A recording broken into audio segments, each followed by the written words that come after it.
Hi, everyone, and welcome to episode 345 of the Tick Bootcamp podcast. The title of today's interview is Alabama Sweetheart, an interview with Lindsay Stay. My name is Julia Fagelman. And I'm Matt Sabatello, and most of you know Julia Fagelman from one of our past podcasts. And we brought her back today to co-host with Lindsay, who she met at Santa Fe Medical Institute in Mexico. And this friendship resulted for the past couple of years and led to this brilliant and beautiful podcast interview we just recorded today. Yeah, Lindsay's story is so amazing. I think she gives us so much hope. And if you want to hear about how she overcame her debilitating leg pain and discovered holistic ways of healing that gave her hope, then definitely tune in. You're going to want to hear her story. Hi, Lindsay. Welcome to the podcast.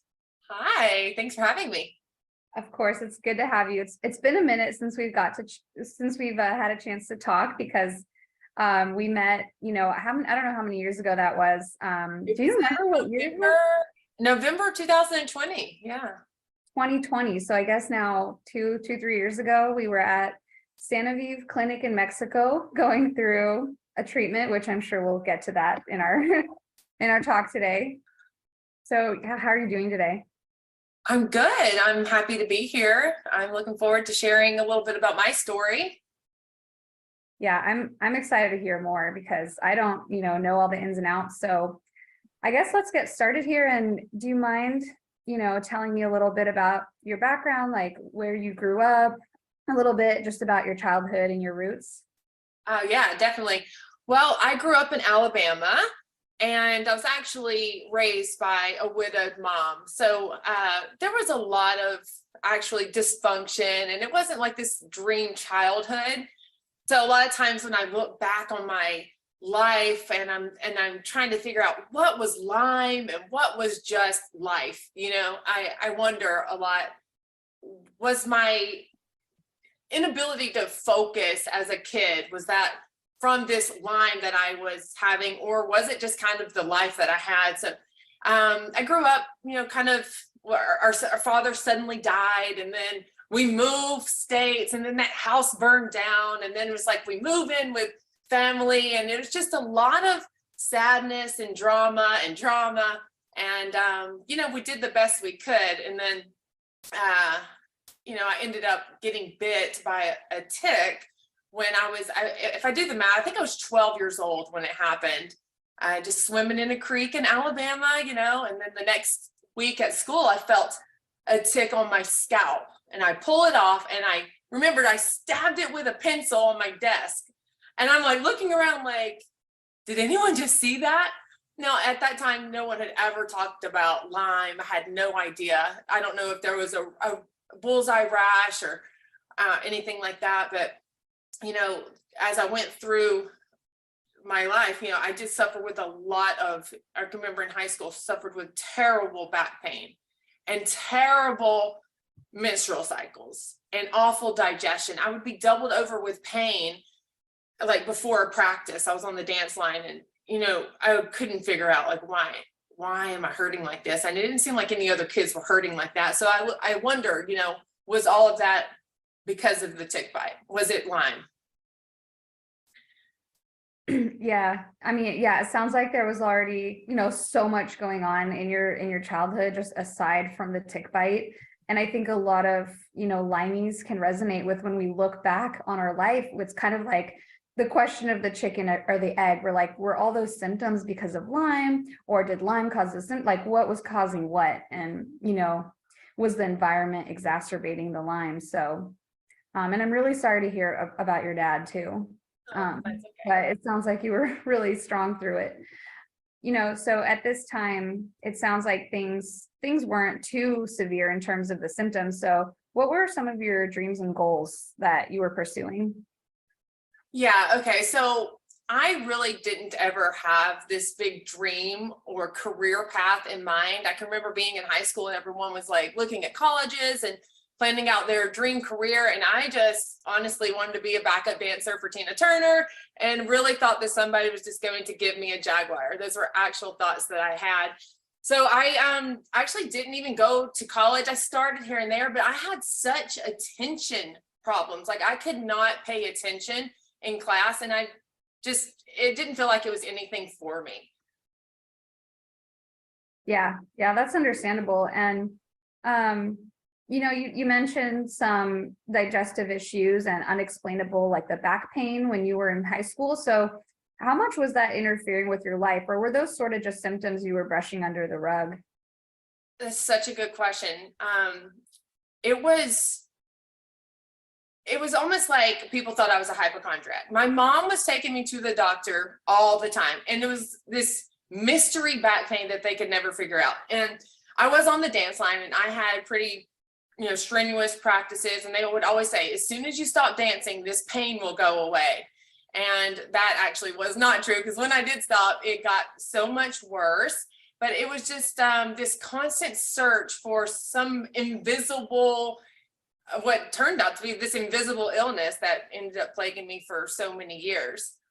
Lindsay, can I jump in real quick? Because this is a very common theme we hear on this Tick Boot Camp podcast, and that I've experienced in my personal life with just friends and family that live locally, where people are struggling with symptoms, but still able to function and live life, but not as comfortably as others. But these symptoms evolve into something deeper down the road if they don't figure out what's going on in that moment. And I have a friend who started having minor back pain, and it progressed to severe back pain. And it turns out he had a Lyme diagnosis as well, right? And so I believe there's a connection there, because one of my biggest symptoms was severe neck pain and back pain. And that was something that came on early in life for me, right after all of my tick bite experiences. So I feel like this is a really important caution to put out there for everybody listening to this podcast.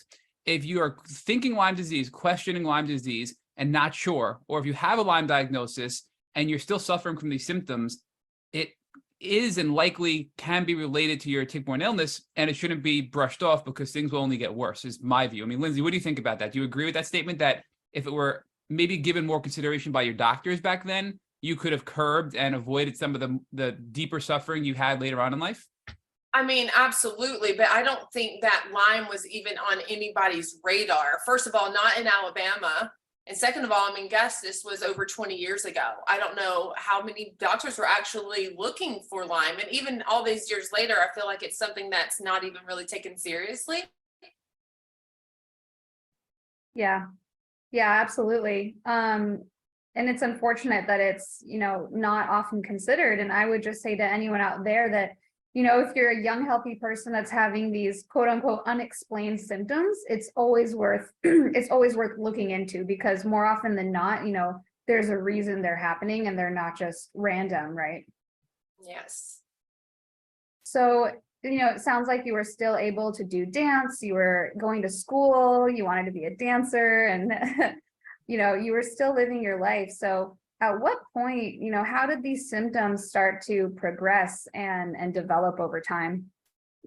I think that I got used to the level of pain that I was experiencing, and honestly just figured that everyone was feeling these types of pain in your back, digestive issues, facial pain, neck and shoulder pain. I just thought that this was a random feet pain, I just thought everybody was kind of dealing with that.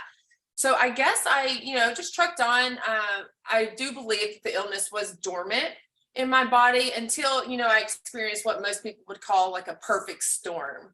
Lindsay, before we get into the perfect storm, I want to ask you about the face pain and the feet pain you described that you had early on in life before this crash that you had. So we have people reaching out all the time saying they have this really weird face pain, which is hard to describe, and feet pain. Some people say they have pain in the soles of their feet. Some people say they have pain on the tops of their feet. Can you give us a more descriptive outline of what this pain was like to see if it resonates with anybody listening to this podcast? Yes. So the pain in my feet runs on the outside of the foot and in the toes. It's almost a mixture of bone pain with muscle pain. It's like when I get out of bed in the morning to step down on my feet, it's like, ow, ow, ow, ow. You have to take several steps before that starts to dissipate. I would say it feels like, I would say quote unquote Lyme arthritis, I've been told that a lot, and just really muscle constriction. And all this was going on. And now I know you said you kind of were managing your symptoms because you were healthy, you were living life, and they weren't affecting you in a drastic way until you had this crash, I think when you were around 28. But before we get there, and Julia walks you through what that was like and what event triggered that in your life, were you able to go on and have a social life? Were you dating? Did you get married? Give us that background before we step into the crash that occurred in your late 20s. Yeah. Okay. So yeah, I had a normal life. I was an active person and, had a job where I walked around a lot. And, at the end of the day, I could barely stand straight because my back hurt so bad. And I'm in my young 20s. So it's just always like, man, I must have hurt my back. And that's what I'm dealing with, is kind of what I always thought. But yeah, I ended up meeting my now husband, and we got married, and I had a little baby, and I was still very healthy, by all, standards, and got into the health and fitness industry. And I was working out 1 to 2 times a day and super fit and building a new business. And I had this little baby and new marriage. And honestly, life was really, really great. And then I ended up going on a cruise and getting very ill. I had to spend the rest of the time of the cruise in this little room, and came home from that and was sick for another week. And I feel like that was the beginning of the end. That was like the first part of this, perfect storm, if you will. Lindsay, I'm going to jump in again. And Julie, I apologize because I keep saying, oh, Julie's going to jump in, but you're triggering all these thoughts in my head, right?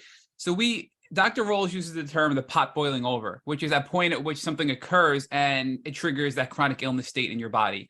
I look at it, I like to use the word critical threshold. Our bodies can only manage so much until they can't anymore, and we become really, really, really sick. And it sounds like you were teetering on that your whole life and working out to compensate, because the exercise was helping you probably, I'm betting, physically and emotionally, right? Because I had that same experience. But I think there was a negative effect to your maybe over exercising, because we know that can have an impact on your immune system. You're a new mom, you're married, you're probably not sleeping well, and then you get sick. And I am hearing that when you got sick on the cruise, that could have been the pot boiling over, or that could have been the critical threshold being exceeded, which your body was like, game over, I'm done. I got to send you a strong message that something's wrong here. I mean, is that kind of where you were in that cruise? That would, but even though you listed all of the other things like new mom, new business, new baby, I don't even consider that part. I feel that maybe that was filling the bucket, but the getting sick on the cruise was just the first part of 3, because there was 2 other things that I feel like really just put me completely over. So maybe there was just so many. Well, I think your body was so strong that maybe you rebounded there, and I'm wrong, right? Maybe that was just like a little warning sign. You're like, nope, I'm going to keep going and fighting because you're so strong, and your body was able to overcome that, and there were more possibly, right? But, You're right. Give us a little more detail, Lindsay, about that cruise, how what the sickness was like, and what symptoms around, came up, and then how you overcame that, and what the subsequent months and years were like after that. Okay. Yeah. So I can't really describe the level of nausea and neurological issues that came from that. I was one of 3 people that got sick, but the other 2 seemed to get better, and I didn't. It was a little bit of, I thought it was food poisoning. All these years later, I think it was the onset of this gram-negative gut infection that I've been told I had that I cannot get rid of. And paired even with embarkation sickness, because everything spun around me.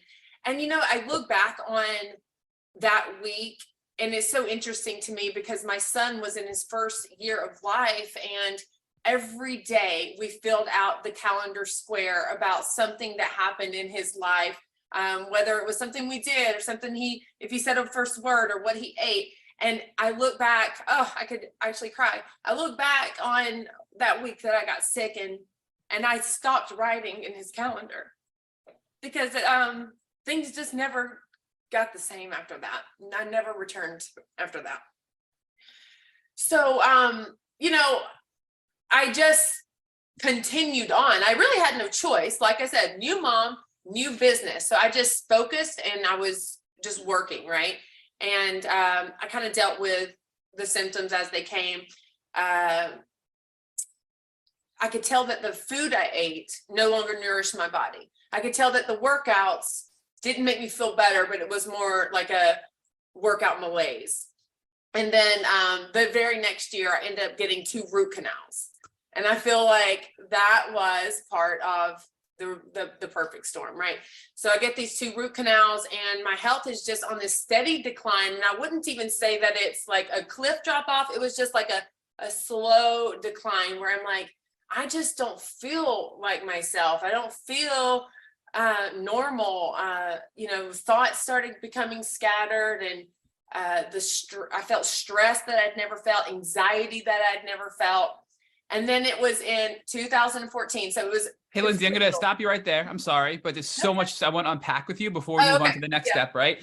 So you mentioned the cruise, and I want to go back to that. Did the symptoms subside enough where you chose not to go seek medical care, or did you see doctors and they dismissed your symptoms after the cruise? I didn't see doctors. I feel like I had kind of just like lost trust in that whole, pursuit, just from like the high school years, like digestion, stomach pain, back pain. No one ever really had answers. I was just more or less the kind of person that's like, I'll figure it out, but I'm not going to really go to a doctor about that. Okay. So to set the stage, you're 28, you have a young child, you're on a cruise, you get sick, you fight it, you continue on with life, and then a year later you have a root canal, right? And this is important because root canals are another thing that we hear on this podcast often, or dental procedures, to be more generic. Dental procedures release a flood of pathogens into your bloodstream. And we didn't know this until we started hearing from doctors and experts and professionals telling us how this works.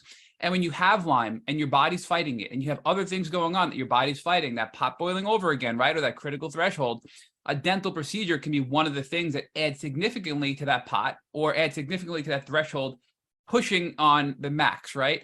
So did you even realize the impact that the dental procedure could have had on your health? Or was it sort of I had a root canal and now my health's getting even worse? Like, where was your head at? And did you seek any doctors after that dental procedure? Do you know, all of this was retrospective. Like it was only after I got into the really sick years that I looked back and I was like, that cruise, that dental work, I didn't see it at the time. It wasn't until 2014 that I started putting all the pieces together and self-advocating and looking into natural medicine and like healing protocols. And 2014 was 2 years after. So it was 2012 when you were on the cruise, 2013 was the dental procedure, and then a year later, right? So if you could just go back to the dental procedure, you continue to fight and go on with life, but your health continued to decline. If you can share with us, Lindsay, if any new symptoms cropped up, how your existing symptoms worsened, and then what happened from there leading up to 2014 when you had this more holistic approach towards your health. Yeah, so I don't really remember any like new symptoms. Like I said, it was just almost like slowly losing myself, slowly losing my attention span, slowly losing comprehension. My physical body was changing. Muscles weren't building like they used to. Food, like I said, I could tell that I wasn't being nourished by my food. It was almost like my absorption rate had just stopped. And it wasn't really until 2014, 30 years old, we got rear-ended, just barely rear-ended in the car. And it was not, there was no damage, but we all ended up, flying forward. And I did end up with a lot of neck pain. So we were like, okay, whiplash. And it was 2 days after that, I basically was bedbound, debilitated, could not get up. And that was the tipping point. Okay, so at this point, it sounds like the first kind of big hit was the cruise, and that was kind of the first straw that broke the camel's back. But you bounced back, you kept going, and then you had the dental procedure, and you didn't think much of it at the time, and you also kept going. But it sounds like even though life kept going, your body was kind of slowly starting to shut down. And then you get rear-ended again, the third big hit, the third, drop in the bucket, if you will. And now you can't even get out of bed, right? And so you're kind of acting as your own doctor at this point. So what were you thinking at this point was going on now that, you couldn't even get out of bed? Right. I did the only thing that I knew to do. I went to a chiropractor because it's like, okay, car accident, maybe something has, there's some sort of thing off in my cervical area. so we went there, and I remember telling him, like, I feel like I have a brain injury. So it was just like memory started going. I had memory lapses, major anxiety. I mean, I remember hosting a call. So I had all these people listening, and I completely blanked out. Couldn't remember what I just said, had no idea what I was going to say next, and just blank. And I still struggle with memory issues. I still blank out. I can be in a conversation, and I'm like, I have no idea what I was about to say. I'm sorry. I have to apologize for that a lot. Yeah. So at that point, were you attributing these neurological symptoms to, the physical trauma from the car accident or from being rear-ended, or were you kind of, were you connecting all of these symptoms together and thinking this was one condition, or were you still, attributing this to the accident? It was almost like, what is happening? What is happening to me? I was grasping at straws. I don't feel like I put all the puzzle pieces together at one time. It was over many, many years.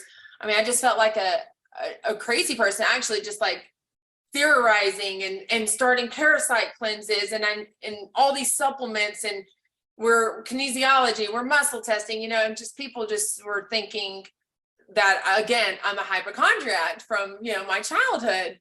And it's just like, I have no choice but to figure this out. I have no choice but to try these different things. So I didn't know what I was trying to fix or what I was dealing with, but I was throwing everything at it. Lindsay, I want to ask, because you mentioned a few key words that I want to focus in on a little more. So after the car accident, you were bedbound and you realized, I have to do something to improve my health, right? Did you go to regular Western doctors and they couldn't help you, which is why you leaned on more Eastern medicine and parasite cleanses and herbal medicine? Or were you more inclined that way to begin with and went right into the herbal medicine and parasite cleanses and the more Eastern style medical treatments? I never went to Western medicine doctors. I went directly into, well, first of all, Google searches. Like, I just was searching for my symptoms, like all the different things.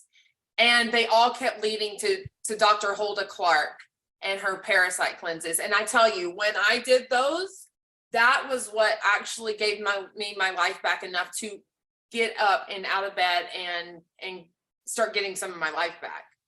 What was in those parasite cleanses? Was it a protocol that you bought from her, or was it things you had to buy that were herbs that you took on your own? If you can give us a little more detail about what was involved in the protocol, and if you can tell us, because we know when it comes to parasites, most of the time we're talking intestinal parasites, which you see obviously when you go to the bathroom. So can you give us some details about what the specific protocol was and how you knew it was working, and if you were one of those who actually was dissecting every time you went to the bathroom to see if you found them? Again, if you're not comfortable, you can say that, but a lot of people give us very specific details about these types of cleanses. Oh, no, I don't mind talking about it. I actually started a group on Facebook called PS You Have Parasites, because I became so passionate about, like, if this is what's making everyone sick, let's figure it out. I can't remember if I got everything from her website or if I ordered it individually, but it was a mixture of cloves, wormwood, walnut, right? The psyllium husk. So I did that the 6 weeks on with the, it's like 2 weeks on, 2 weeks off, 2 weeks on, you did that whole process. And I still do them, twice a year, even if I don't feel the same effect, just because I want to stay ahead of that. But yes, I was the person that dissected, and I did find eggs, and I did find worms, and I still passed worms. I mean, the last one was over a foot long. That's really interesting. I look at parasites as being, LymeDisease.org did a study about a year and a half ago now, and I think the title of the article was, "Why am I still sick with chronic Lyme disease?" And one of the factors there were parasites. And of course, when they talked about it, we can have bloodborne parasites like Babesia. We can have parasites in our brain, microscopic parasites, nematodes, and then we can have our GI, intestinal-based parasites, which you're describing. But oftentimes, they are a big part of that pot boiling over or the critical threshold. And if we can knock them down a bit, it helps us feel better. And that's what I think I see happening here with you. So I'm guessing you weren't fully recovered, but you made some symptom gains and you were out of bed and you had some hope again. Is that where you were at this point? Exactly right. It's like, well, I know that that made me feel better, so I'm going to keep doing this. Then it's, you know, the enemas and, you know, the nonstop supplements. And that's when I started seeing doctors, kinesiology. Okay, I'm told I have mold, heavy metals, but no one ever really said, this is serious. You know, it was just kind of like, well, it's just a bunch of little things that you have and that you're dealing with. And let's just throw a bunch of supplements at it. That's what it felt like. Did you get any better after you stopped the Parasite cleanse? Because that was only for about 6 weeks or so, right? So you're out of bed. Did you go back to life and just kind of see what else you can do? Or were you still aggressively pursuing doctors and alternative medicine to improve your health even more? I was always pursuing to feel like I did before. That was, you know, and I still have that in my head. Some days I'm like, maybe I need to accept a new normal, but I can't let go of how good I felt and how healthy I was. And I feel like I have nonstop tried to get back to that. So I was aggressively always looking for new protocols, new doctors, new answers, new procedures, modalities. I want to challenge that a little bit, or at least debate it. And I want Julia to weigh in and you to weigh in, Lindsay, on this, because I struggle with this myself, right? Whereas, do we accept the new normal, or do we keep saying, nope, I know I can get better, even if you're 90% recovered, even if you're 99% recovered, right? Or even if you're 10% recovered. I'm at the point in my life, and maybe I'm wrong, and tell me if I'm wrong, please debate, where no matter where I'm at, I want to keep trying to find things to improve my health, whether it's simple things like better sleep with supplements or whatever it may be, nervous system regulation. You know, like Julia, I love your, you know, we talk all the time about your cold plunges, right? It doesn't have to be something huge or treatment, but I think we should always be trying to find ways to improve our physical, emotional, and mental health. And overall, that can have a really positive impact on our happiness and our quality of life. But it also can become an obsession, and I get that. So where do you guys land, Lindsay and Julia, on the spectrum of accept the new norm or never stop trying to find new things to improve your health? Well, for me personally, I haven't stopped yet, and I don't plan to. I want to get to a place where I am the healthiest I can be. I want to restore my health, and that's what I have been fighting for all of these years. And I don't think that I'm going to stop until I always say until I get my brain back. That's what I'll know when my brain is back, and it is not yet.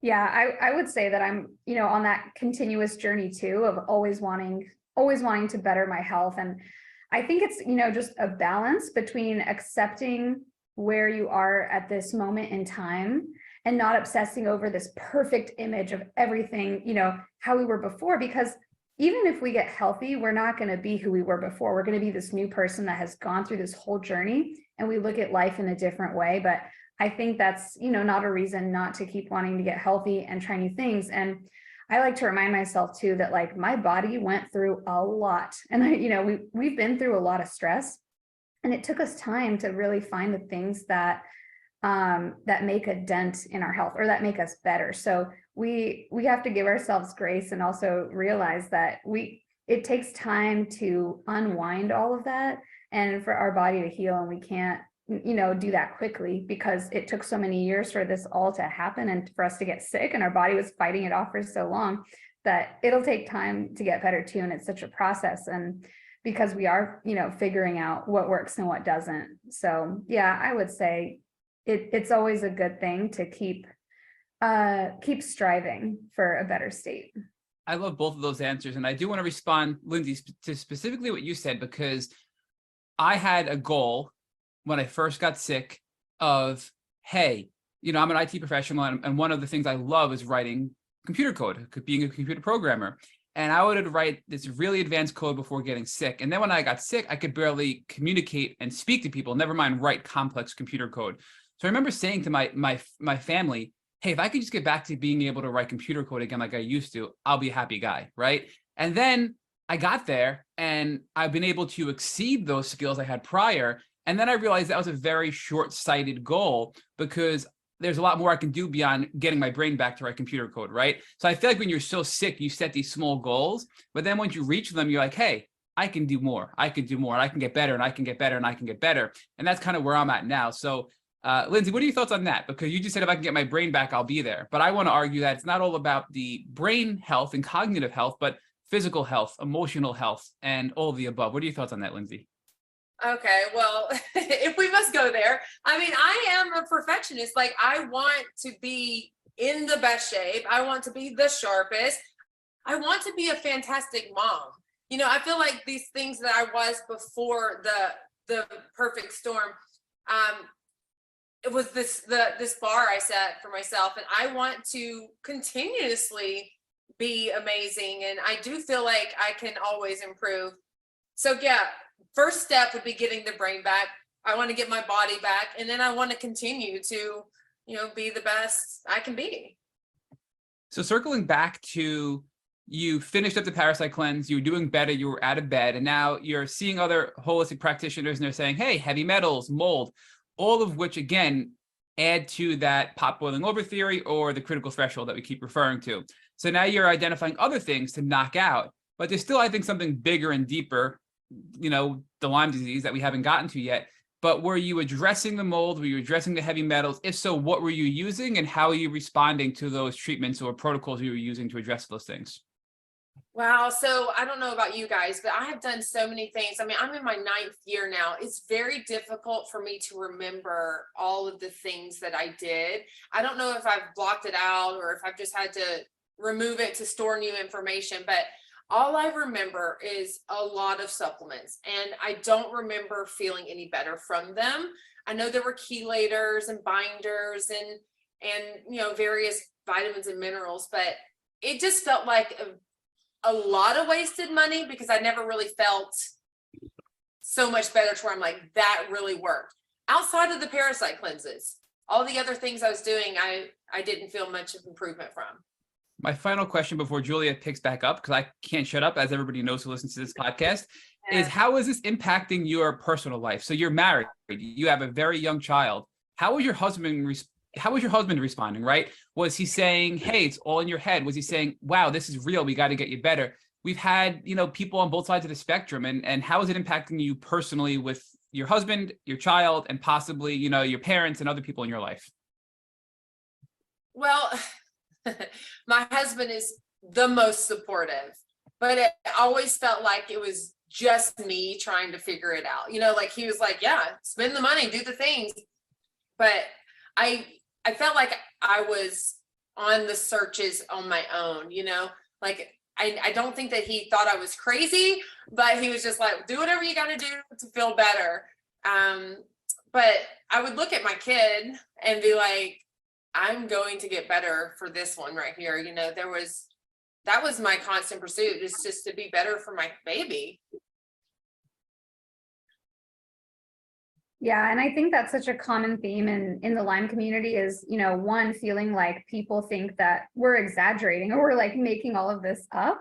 And it's actually the opposite. Like we're trying so hard to see normal and fight through it and continue to live our lives when we're actually dealing with so much on the inside that people can't see.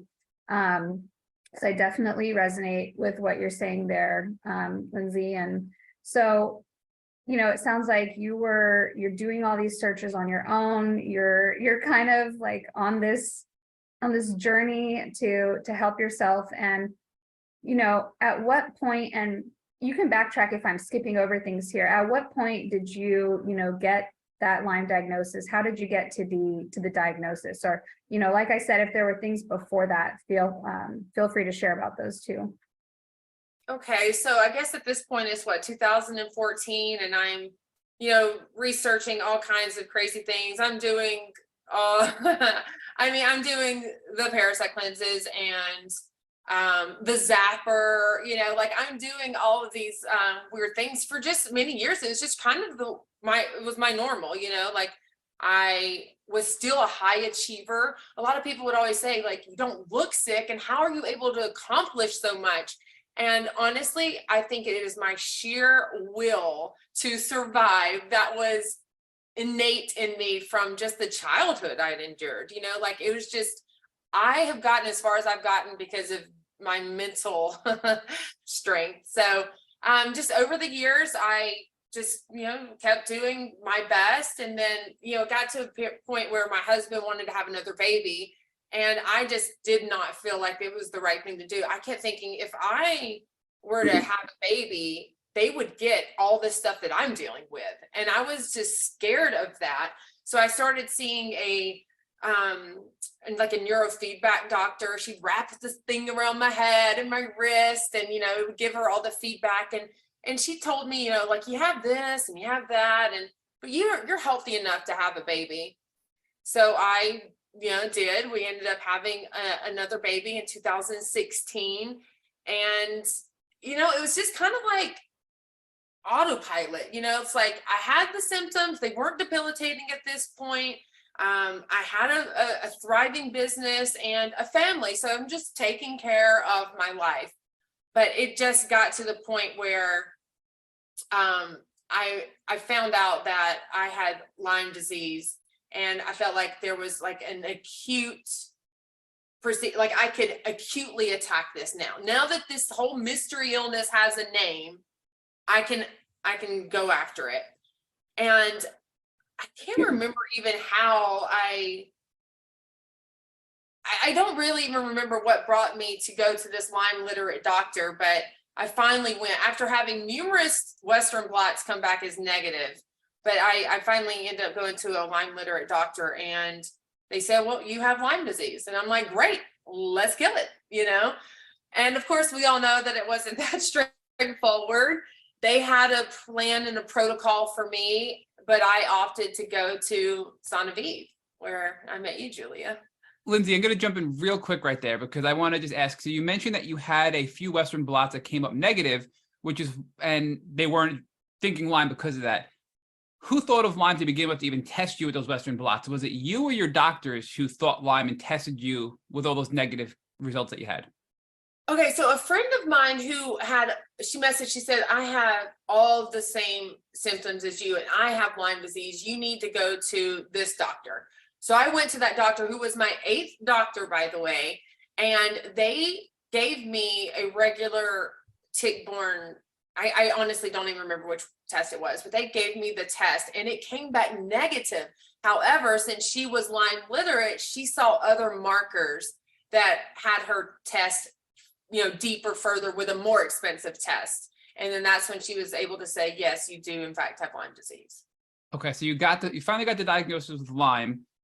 You thought it might be easier to overcome than it was in reality at the time, right? And because you've been sick for so long, you found Genevieve. But that's a really big jump, I feel like, because Genevieve is a big commitment. You're leaving the country. You're going to Mexico, right? It's a lot of people in this country are like, you're crazy. Why would you leave this country when we have the best healthcare in the world? Why would you go to Mexico for treatment? That's alternative treatment when we have the best drugs in the world in the United States, right? So for you to be like, I got Lyme disease, peace out, I'm going to Mexico. Like, how'd you make that radical jump from diagnosis to Mexico? Well, first of all, I have never subscribed to this country has our best interest at heart. And I've definitely never prescribed to the Western medicine mentality. So when I heard of this like extreme procedure, who, by the way, I had many friends come out of the woodwork and say, yes, I did that. Yes, I had improvement with that. I'm like, I'm doing it. Nothing at that point had seemed too extreme. I had done so many crazy things in the name of health. I'm like, if that's gonna work, let's go do it. So how much time elapsed between, so you finally get this diagnosis after these negative tests. Thank goodness you got, something tangible to hold on to, that diagnosis. So how much time elapsed between that diagnosis and you getting on the plane to Mexico to get this treatment? It was like a day over a month. It was like 31 days. So I got the diagnosis in September of 2020, and I was at Genevieve November 1st of 2020. I made the move quick.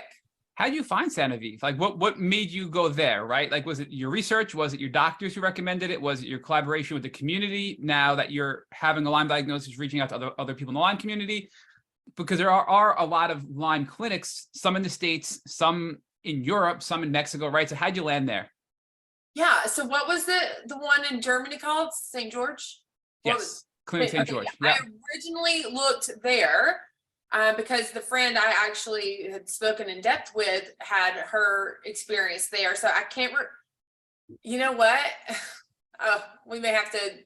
No, Lindsay, this is good. I love this honesty because it's hard to find a clinic. I mean, it's so overwhelming when you have all these clinics in the States, right? You have, I don't want to name them because, you know, there's a lot. And some people have really strong feelings about these various clinics. Some people think clinics in general are bad, but especially these ones where you go and stay for aggressive treatment. But I view Sanoviv and I view a lot of these clinics to be shortcuts. If you have the resources and the ability to go, and recognizing that you're not going to come back, you know, cured in most cases, but it's going to give you a jump start.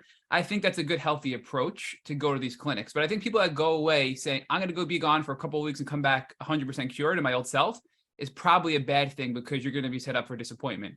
But I do believe they will expedite your recovery and get you on a faster track to get your life back, right? So, you know, there is a lot of arguments about these clinics. So I'm sure it was overwhelming when you were talking to people. Oh, Clinic St. George in Germany. Well, that's kind of scary. And across, you know, literally on the other side of the world, we can go to Mexico. We can go to some clinics here in the States. Well, the clinic in the States aren't allowed to do things that we can do in other countries because of regulations in the United States, right? So were all those things being thrown at you, and were you feeling overwhelmed when you were making these decisions, and then you just decided, I need to get better, so I'm just going to pick one and go? Is that kind of what happened?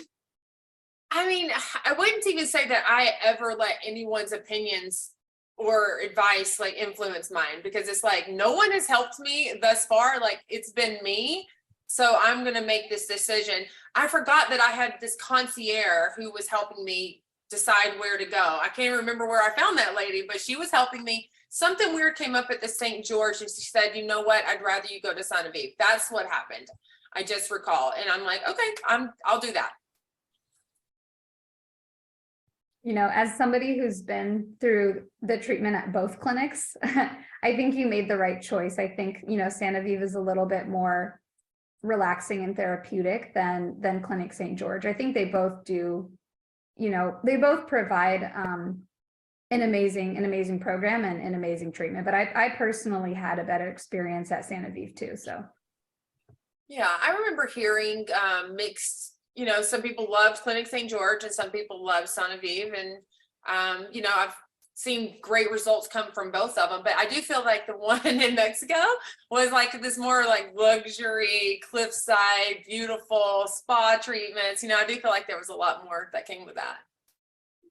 yeah, definitely like the location and the environment and just how it looks and feels is a lot less stressful than maybe like a traditional, like very clinical hospital setting. Right. Yeah. So let's see, lost my train of thought there for a second. It's because I keep interrupting you guys and taking you off your track, right? But so within a very short period of time, you're at Sanoviv. So, and that's where you met Julia. So I think this is a really powerful part of the story, because here we are today, you know, a couple of years later, you both here on this podcast. Julia, a former guest, now a co-host. Lindsay, you're a guest, and you met there and forged this friendship and relationship. So, Lindsay, share with us what it was like. And did you go by yourself? Did you bring somebody? Just going to Mexico, and then walk us through in great detail, if you can, what it was like being at the clinic, what treatments they did, and how they made you feel. Okay, so my husband went with me. He was my, what they call us, our support. What do you remember? Do you remember what they called them? Yeah, we were allowed to bring someone with us. I don't remember what it was called.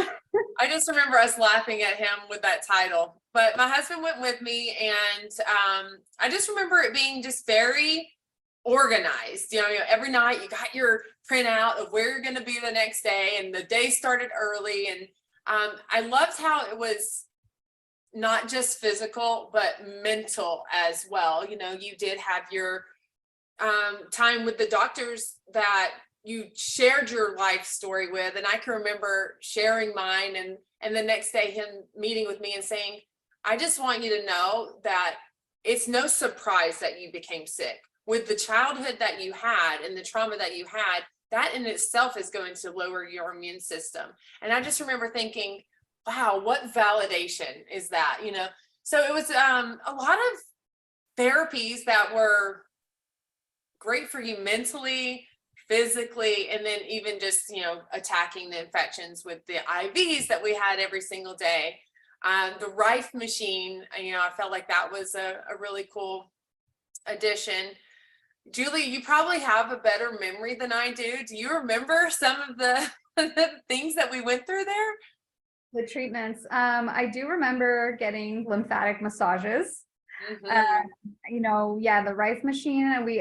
I think, I don't know if everyone did this, but I did some like colon hydrotherapy when we were there. Did you do those as well? Yes, I did. And, you know, we had the port in our chest. And if I remember correctly, Julie, you chose to not receive the port and you took all of the IVs through your arms. Right. Yeah, I opted out of the port just because I've always had like the worst veins when it comes to getting needles in them. They're tiny, they're like so small, and they're hard to find. So I was scared to do the port. So, but maybe the port might have actually made it easier because I wouldn't, you know, have to get poked so many times. But That was my train of thought, like one and done. yeah. But it was just a very intensive protocol, you know, where you are actually, you've put to sleep, heated up to, you know, I reached 109 degrees twice. And then upon that, you're pumped full of antibiotics, which, you know, was always against, like, I was like, I'm never going to do an antibiotic because that's just going to destroy my gut. But then once you get to a place like that, it's like, whatever you need to do, go ahead and do it. But then they have the, you know, we're going to pump you full of antibiotics, but we're going to help support your gut and nutritionally and get you back to where you're in a safe space with that.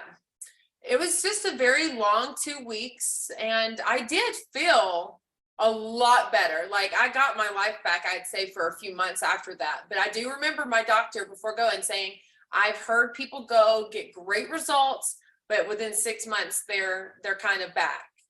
And I will say that that happened to me, but also in month 6, I ended up with COVID. So I'm like, what actually brought all these symptoms back? Was it that Sonovic wore off, or did COVID bring it all back on me? Still don't know. It sounds like, though, Sanoviv is a blend of Western and Eastern, because they use antibiotics, they use some traditional Western tools in combination with alternative tools. I mean, obviously, Rife, lymph massage, the colon hydrotherapy, the port in the chest with antibiotics is certainly a Western approach. The hyperthermia and the antibiotics. I mean, it sounds like they really do a fully comprehensive, supportive protocol for your entire body, which is what I personally like about them. And I also like about them, they are a very comfortable space, because it can be scary leaving the country. You can bring somebody with you. They're very supportive. I believe they provide therapy as well, don't they? If you want, so they can provide, you know, therapy and emotional support. So they really do give you the full suite of what you need while you're there. But again, I think the caution is people may come back great, but it's not going to be the magic bullet. It's just a jump start, right? And it's hard to tell in your case, was it COVID, or was it just started to wear off and you had to do more maintenance style things? Because, you know, Rich and I have put together this framework, because after doing almost 350 interviews, we have this acronym. It's called PARM that we use in the Lyme healing journey. So prehab, for some people who are really sick, like get your body strong to get ready for treatment. Assist, which is assisting your immune system in your body to kill off the pathogens, the Lyme, the co-infections, the mold, the heavy metals, the parasites, right? And then the R is for rehab, which is basically kind of rebuilding your body after all the damage and the trauma. And then the M, which is the maintenance, because you have to maintain your health. Otherwise, you can have a relapse when it comes to Lyme disease. And it sounds like I look at this with that framework, that PARM framework, that Sanoviv expedited the prehab and the assist, right, which is the treatment, but you're kind of on your own for recovery and maintenance. And when you go back to your normal life, you're thinking, I feel great, I'm going to go back at it 110%, and then you crash. And I think that's maybe where you could have used a little some more support. Do you agree, Lindsay? And it's okay to disagree. And Julia, please jump in as well. You know, what are your thoughts on this PARM framework for the healing journey? And where do you think Sanoviv can improve? And even if it's just giving you better guidance on how to go back to living life after you leave the clinic. I mean, we did have an exit strategy where we had like a post-treatment program, and then you even got like follow-up appointments with your doctor. But I don't know if it was just me being thrown back into the throes of business and, you know, being a mom. It just didn't feel like and proximity, you just felt so far away from it. It didn't feel like it was that helpful, but again, I was probably a big piece of that. Yeah, but I'm just curious. Well, before I go on, I'm thinking out loud here. I'm going to talk about Lyme brain. Julie, what are your thoughts before we go on to the next question? Do you think that, what are your thoughts on the PARM formula or the PARM outline for the healing journey? And what are your thoughts on Lindsay's case specifically and her experience at Santa Vive when she had this great boost in recovery and then crashed afterwards? Yeah, I mean, I would say that the recovery and maintenance part really aren't emphasized enough. And I know, speaking from my experience, that I went into it with the mentality of, I'm going to do this treatment. It's going to be one and done. And then I'm going to just jump back to my life and do everything and just like not care about health anymore and just do everything like I did before. And that was just, I think, kind of an unrealistic expectation. And I think, reflecting on what Lindsay shared, it sounds like you felt better because you were doing these things every single day. You were getting up in the morning. We were eating this healthy food. We were getting massages. We were, there was like yoga sessions and, we were by the beach. And we had chiropractor sessions and therapy. So we're doing these things every day. And so our body's like getting built up and we feel better. But then we go back home and we kind of go back to we don't close the loop on the maintenance and recovery. It's like we got a little bit forward, we got a little momentum, but we didn't finish the loop because we dropped the ball and we kind of go back to stressful things and not maintaining that. And I think kind of making it a lifestyle is important, because as much as we want there to be a magic pill, or a treatment that we do for 1 week and then we're done, that's often just not the case. And we have to keep doing those things that build us up and support our immune system until we have a little bit more stability to where maybe we can not do those things as frequently. And Lindsay, before we move on, talk to us about when you first met Julia 2 years ago in Mexico, both being from the States, what that was like and how it sparked a friendship that's still in place 2 years later, being here on this podcast. I can remember looking at Julia and thinking, wow, I wish my symptoms manifested in this perfect little fit body, because I feel like I'm the one person who gains all of this weight with this Lyme diagnosis, which I heard Rich say earlier, Matt, that you too had gained weight. A ton. Significant, yes, for sure. Same. So that has been a big hit to my, I guess, ego, and something that I have to address as I come out of this. What did you learn through there? It's like so much emphasis I've put on my physical appearance, but I did come from a job of health and fitness. So it has, been 20, 30 pound weight gain that I cannot lose. So I just remember looking at her in her little Brazilian bathing suit thinking, wow, I want to look like that when I'm sick. But everyone there just forms this relationship because we're all in such a vulnerable spot. And gosh, I get emotional again, and people's support system that's there. And you just look at them, like Julia's mom was there, and everyone's just bonded just from what we're enduring. And you get to know them and you sit with them in the times that we get to chat and learn their story. And, just like, gosh, I just want them to be healthy. I want them to get better. And, it's just, instant friends when you're in a place like that. And then you leave before them or they leave and someone new comes in. And it's just like these forever friends that you build in this 2 week time. Oh, that's beautiful. So I do want to, let's jump ahead now. You're back, you're doing a lot better. 6 months later, you get COVID and you crash. What was that like, right? I mean, talk to us about, well, I guess first I want to hear, Lindsay, if you can tell us what symptoms dissipated as a result of all the treatment at Santa Vive, and then what symptoms came back when you got COVID. Okay, yeah. I will say that, first of all, my blood work showed 50% improvement after Santa Vive. But this debilitating leg pain that I had that literally affected nerves, bones, muscles, like skin, it's hard to explain, but my legs throbbed every single day. That pain was gone. So sometimes people ask me, would you do it again? I'm like, to get that leg pain gone? Yeah, I probably would. So that was an improvement that has never come back. Praise the Lord.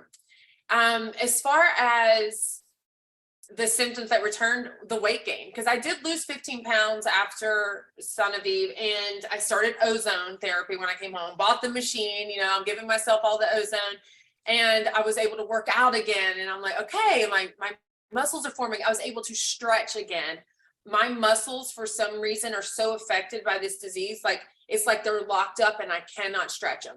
So I was able to stretch and like do the splits again. And then after COVID, the weight came back, the muscle constriction came back, fibromyalgia type pain, arthritis or whatever, you know, all of that came back. And I was just like, dang it, I could just feel a difference. Did you seek immediate medical help when you got COVID because you knew that it's immune compromising and weakening to your body? Or did you pivot to your natural tools that you had in your toolbox and said, I'm just going to start whipping out all these supplements again and doing them? Like, what was your approach to the COVID infection? That is exactly what I did. I contacted a mom that I met at Son of Eve, one of the support systems, and I was like, tell me what to do. So I got on ozone 3 different times a day from all the various orifices, and I started a supplement protocol that she gave me. And, you know, it was a fine, you know, I wasn't ever scared for my life, and I'm thankful for that. It came and went, but it's just, it changed, or my body changed after having it. Talk to us about the ozone, because ozone can be administered in a wide variety of ways, from IV ozone to, you know, your nose, right? Or rectal ozone. In what way were you administering ozone, and did you feel it was helpful for you? I do feel that it was helpful for me. And it's one of those things, it's like, why did I stop? Well, amongst the sauna, the ozone, the beamer, the red light, the cold plunge, the vibrating plates, all of which I have, it's just like, where does it fit in? Like all these modalities, I was spending my entire life obsessing over it, right? But I would do through the ears, I would do cannula, I would do vaginal and rectal, and even like skin, you know, like I was doing all the ways.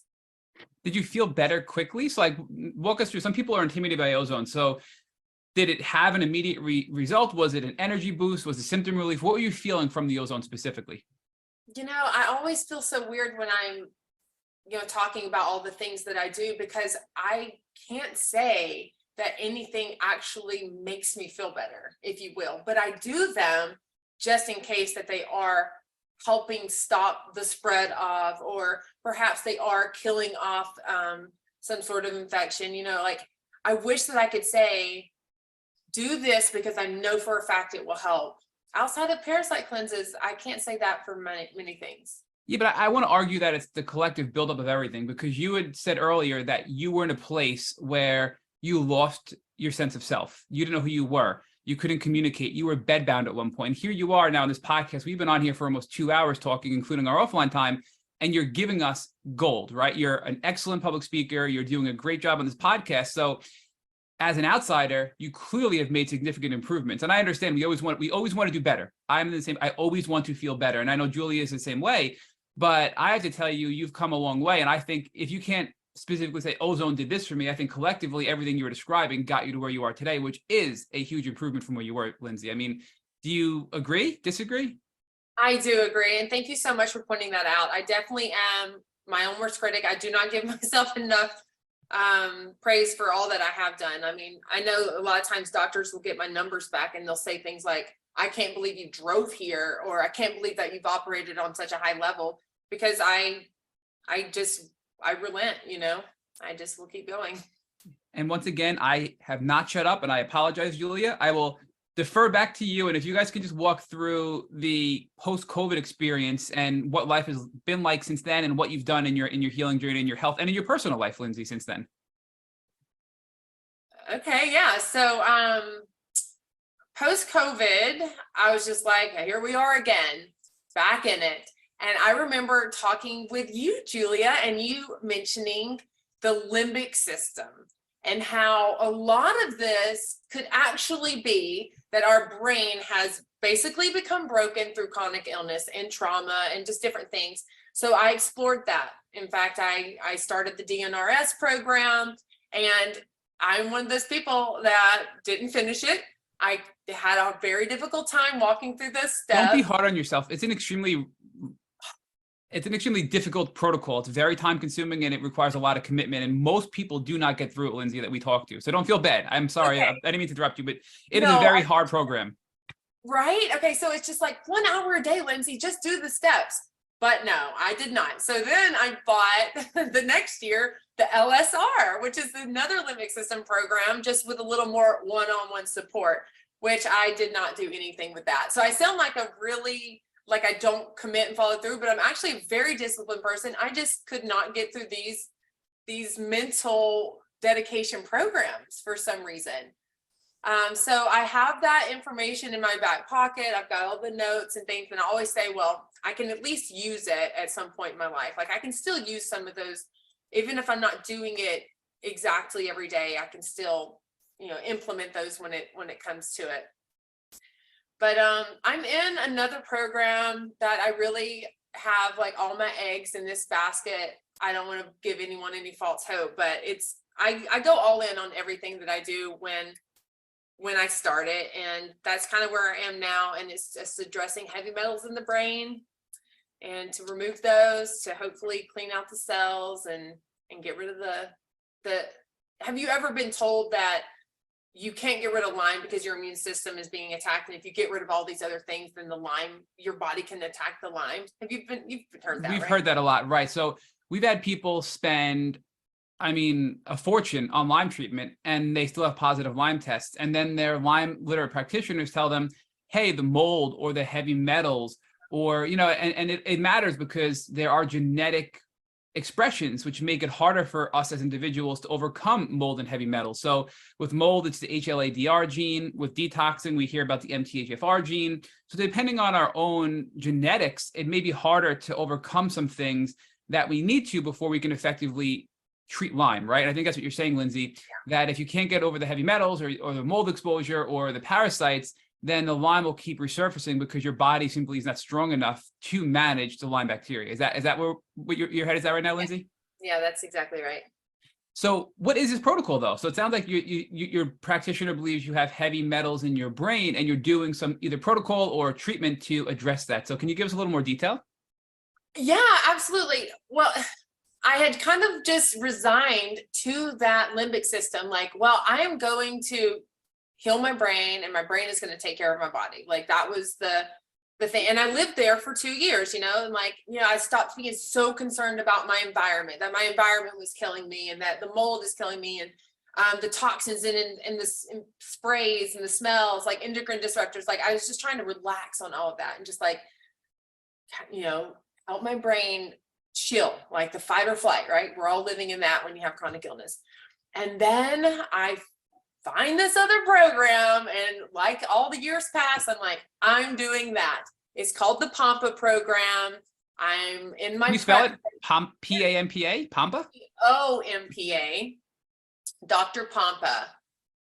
And this program is built through phases: a prep phase, a body phase for 3 months, and then a brain phase. And it is a limited diet, the restrictions there. And it's a supplement-based thing where this doctor has worked closely with systemic formulas to create these different supplements to help clean out and detox your cells, like at a cellular level. And the end goal would be to remove the metals from your brain. Giving it a shot. And there's so many ways there's so many angles from which you can attack Lyme, right? I mean, and they're all effective in their own ways, like whether that's removing all the other barriers like the mold and the gut issues and the heavy metals, or if it's doing it from the inside by repairing the brain and the trauma, and then you heal yourself. And I think it's not like, none of them are more correct than the other, but they all go hand in hand, and kind of, the more of them that you can do and commit to, sounds like the more progress you might have. And so how are you feeling, since COVID, and since doing, having the knowledge at least of your limbic system and starting this heavy metal program? How are you doing, if you compare pre-COVID to now? Well, I've actually had COVID twice now, and it's just a daily mental thing for me. It's like I wake up with the symptoms, And it's me turning it to a mental thing and just powering through with the knowledge that, or with the pursuit of, I'm going to get better. Like, I just keep that in my head. Like, I won't give up. That's like my tagline. I can't give up. I won't give up. And I mean, I feel okay. As far as symptoms wise, I feel okay, but I know that I'm not where I can be. So just powering through. And do you feel like, I know you didn't complete the DNRS. Honestly, neither did I. It's so hard. Something about those programs are so hard to stick to. But do you feel like even the knowledge of the limbic system maybe helped you a little bit mentally or emotionally, or no? It does. Like yesterday, I was on a field trip with my son, and they take us into the room, like the building, to prepare to go on this trip, and I could just smell the mold.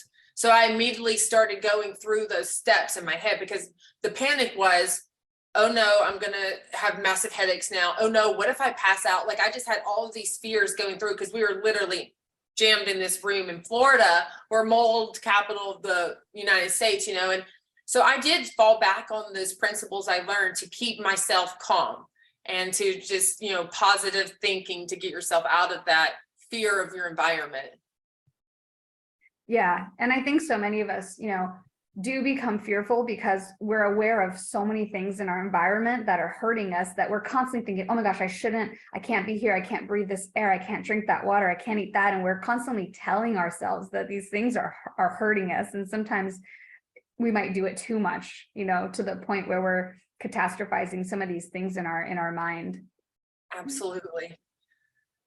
So, after having gone through all these different treatments and Sanoviv and trying all these things on your own, I mean, I'm just amazed by how, strong you were and resilient through this whole journey, just figuring it out on your own and, making these tough choices on what to try, where to go, and continually doing treatments.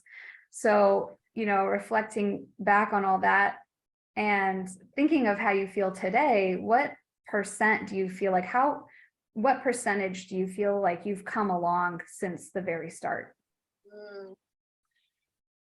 Okay, percentages are hard. I will say this. I feel that my body has gotten better and my brain has gotten worse. I feel like I'm dealing with a neurological issue now, more so than like this physical ailments. So where my body doesn't hurt as bad as it used to, I'm like, I have to fix this before I lose it completely. I'm always thinking like 10 years from now, like who am I going to be if I don't get this under control, or if I don't get this out? So I don't really know about percentages, but I do know that there's a ways to go still. Well, that's a good answer. We've had people tell us that they're 17.3% recovered and random things like that. So those are always interesting responses we get. So, and look, it is sort of a trick question because, and it's in our questionnaire and we ask people this, but it's really difficult, especially when one day you can feel 95% and the next day you can feel 40%, right? So, this is it's not linear healing. There's peaks and valleys. So that was a very good answer to a difficult question, Lindsay.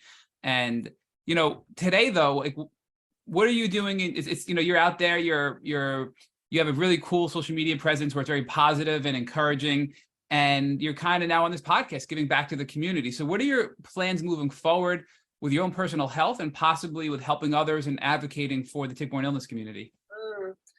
I've always said, let me try it all so I can tell you what works. The last thing I want is for someone, and I know we all do it, because when we become desperate to get our health back, we'll try everything.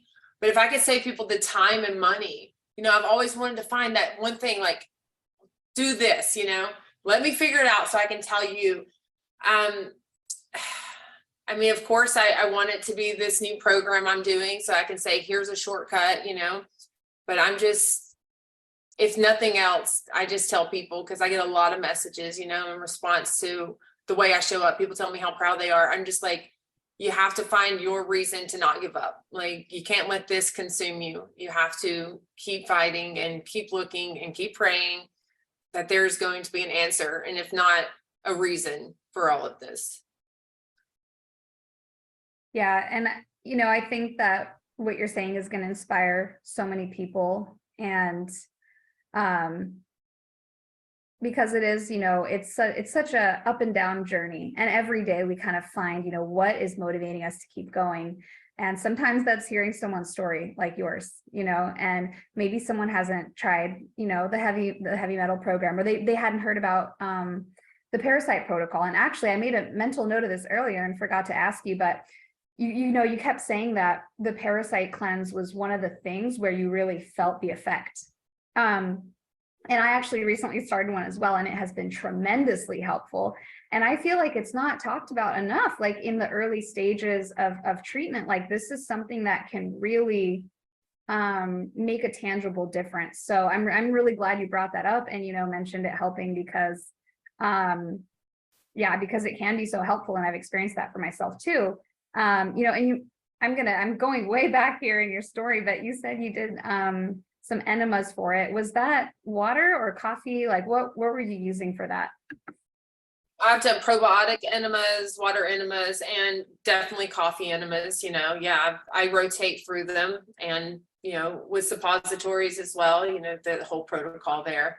But coffee enemas, if done right, but you also need a binder at that point. So I definitely don't want to give any type of advice without people thoroughly researching. But I do feel like enemas can be a big part of it as well. Yeah, no, that's really great advice.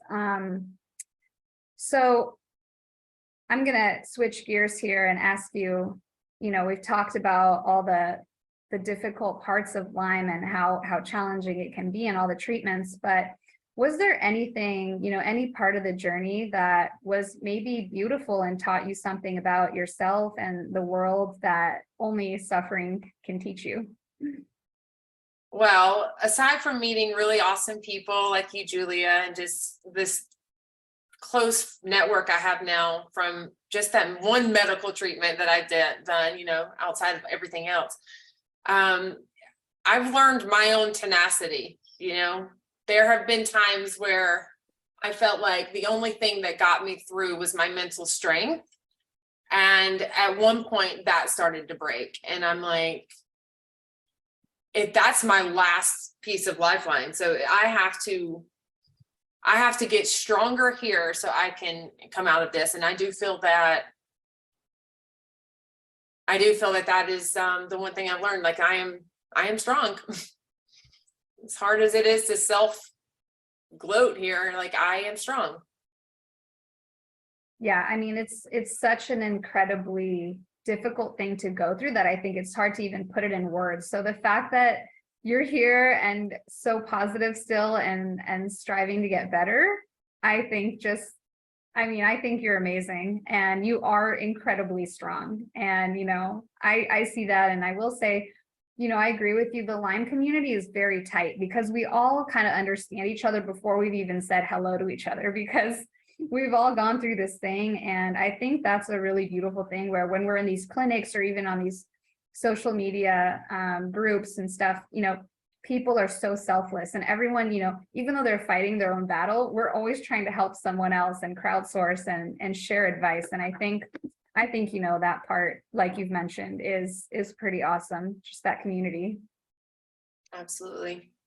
How quickly those friendships can form. And it's funny that it's, funny to hear how you perceived me at Santa Fe, because I remember seeing you and thinking, oh my gosh, she's so radiant and she's got this beautiful blonde hair. And I'm like, wow, I can't wait to feel as good as her.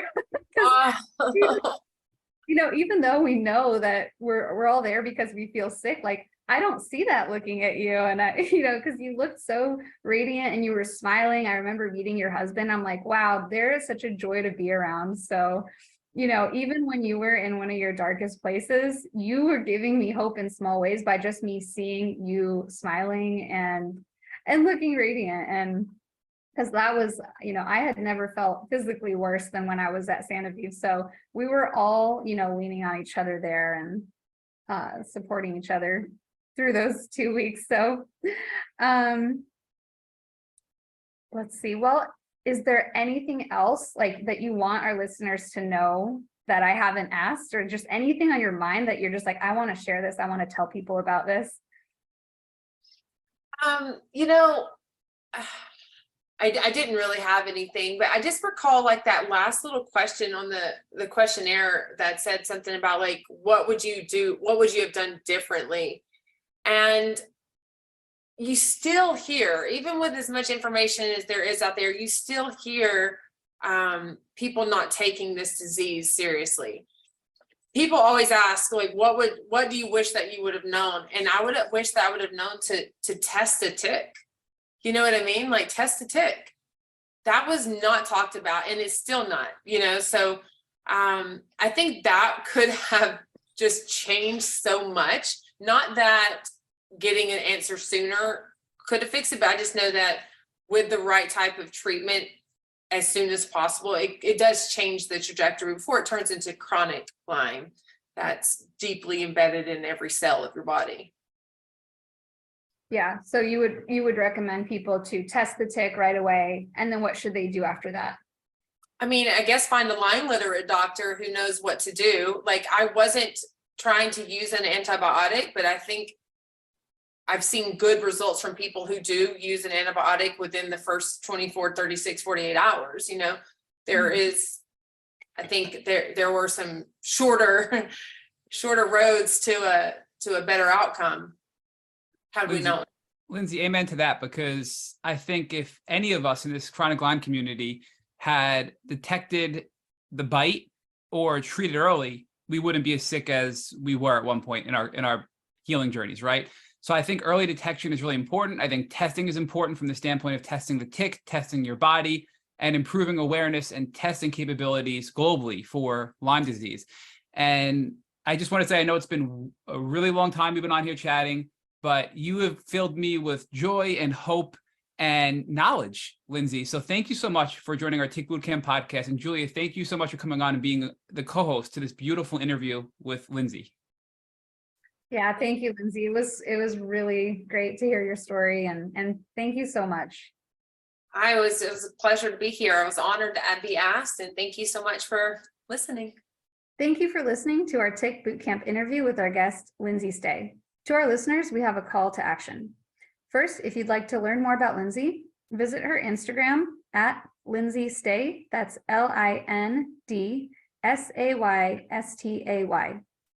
Second, if you've enjoyed this episode of the Tick Bootcamp podcast, please share it with your friends on social media.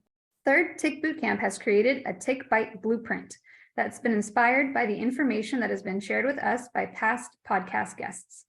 We urge you to visit our website at tickbootcamp.com/bite to view the blueprint. Fourth, don't forget to subscribe to this podcast on Apple Podcasts, Google Podcasts, or Spotify to get your automatic episode updates of our Tick Bootcamp podcast. Please take a minute to leave us an honest review on your podcast platform of choice. And finally, if you'd like to search our podcast library of almost 350 episodes, subscribe to our email list, or share feedback, please visit our website at tickbootcamp.com. Thank you, as always, for listening.